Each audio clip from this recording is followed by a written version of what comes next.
Hello বন্ধুরা, অনিতার ঘরোয়া রান্নাঘরে তোমাদের সবাইকে স্বাগতম। আজকে একটি নতুন রেসিপি নিয়ে এসেছি, সেটি হলো কুমড়ো পাতায় ইলিশ ভাপা। চলো যাওয়া যাক। আজকে করছি কুমড়ো পাতা ইলিশ ভাপা। সেটি কি কি দিয়ে করছি তোমাদের উপকরণটি একটু দেখিয়ে দেওয়া যাচ্ছে। এই হচ্ছে হলুদ গুঁড়ো, এই হচ্ছে লাল মরিচ, আর হচ্ছে তোমার কাঁচা লঙ্কা বাটা, আর হচ্ছে পোস্ত, সর্ষে বাটা, লবণ, আর ইলিশ মাছ কেটে রাখা হয়েছে। আর একটি নিয়েছি আমি কুমড়ো পাতা। দেখো, এটি আমি সব এখন মিক্স করবো একসঙ্গে। নিয়ে নিচ্ছি আন্দাজ মতন নুন, তারপর নিয়ে নিচ্ছি সানরাইসের অল্প হলুদ, তারপর নিয়ে নিচ্ছি সানরাইসের লাল মরিচ, তারপর নিয়ে নিচ্ছি আমি কাঁচা লঙ্কা বাটা, যেহেতু এটা সব কিছু কাঁচা দিয়েই হচ্ছে। এবার নিয়ে নিচ্ছি পোস্ত সর্ষে বাটা।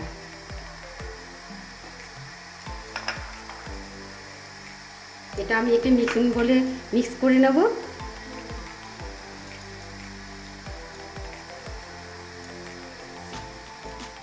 যেহেতু এটা আর আমি উনুন দিয়ে রান্না করছি না, সেই জন্য আমি একটু ভালো করে মিক্স করে নেব।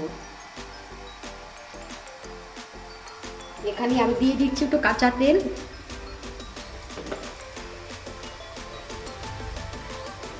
যেহেতু ভাপায় সিদ্ধ হবে, এটাতে আমি আর কিছু করছি না, একদম ঠিক রেডি করে নিচ্ছি। দেখতে পাচ্ছ, এই পাতাটার মধ্যে বসিয়ে দেবো। কেননা মশলাগুলো সাইডে দিয়ে দিব, যেহেতু মশলাগুলো না দিলে টেস্ট আসবে না।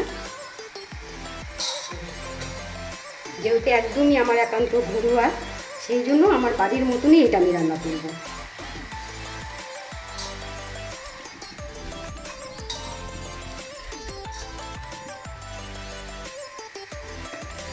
এটা আমি এখন গুটিয়ে নেব, কাগজের ঠোঙার মতো মুড়ে নেব। মুড়ে নিয়ে আমি এখন সুতো দিয়ে বেঁধে দেব।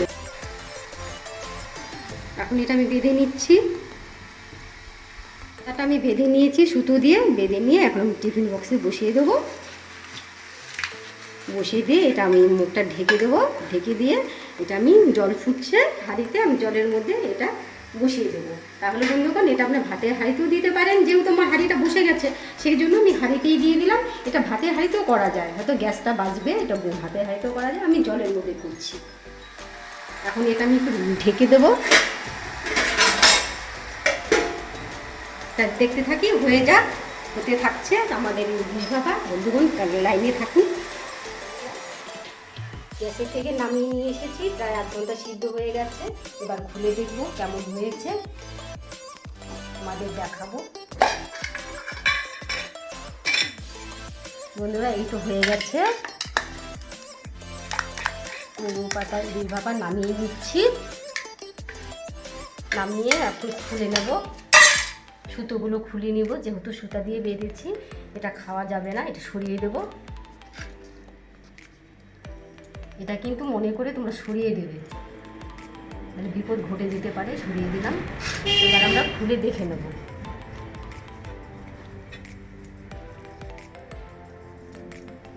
দেখেছো বন্ধুরা, কি সুন্দর হয়েছে। এবার আমরা নামিয়ে নেব।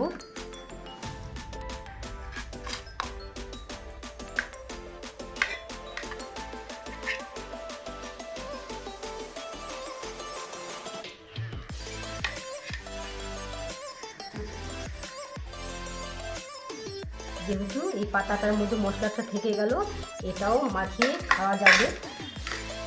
এটা পরে তেল লঙ্কা দিয়ে মাখিয়ে নেওয়া যাবে।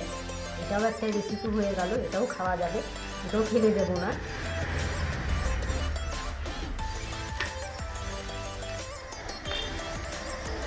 এটাও একটা পাতা সিদ্ধ হয়ে গেল।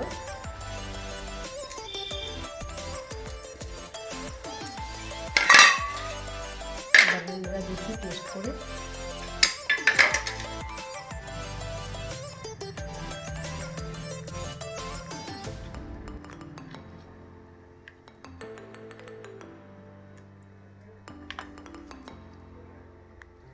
একেবারে সুপার ফাস্ট। নে বাবাই, তুই একটু খেয়ে দেখবি কেমন হয়েছে। দেখ না সোনা, অনেকটা কষ্ট করে করেছি, দেখ না বাবা খেয়ে। আমি তো তোকে কোনো কিছু রেখে খেতে পারি না, তুই একটু খেয়ে দেখ কেমন হয়েছে। বেশ দারুণ তো। কেমন লাগছে বল আমার রেসিপিটা? হেভি। তাহলে রেলগাড়ি সুপার ফাস্ট।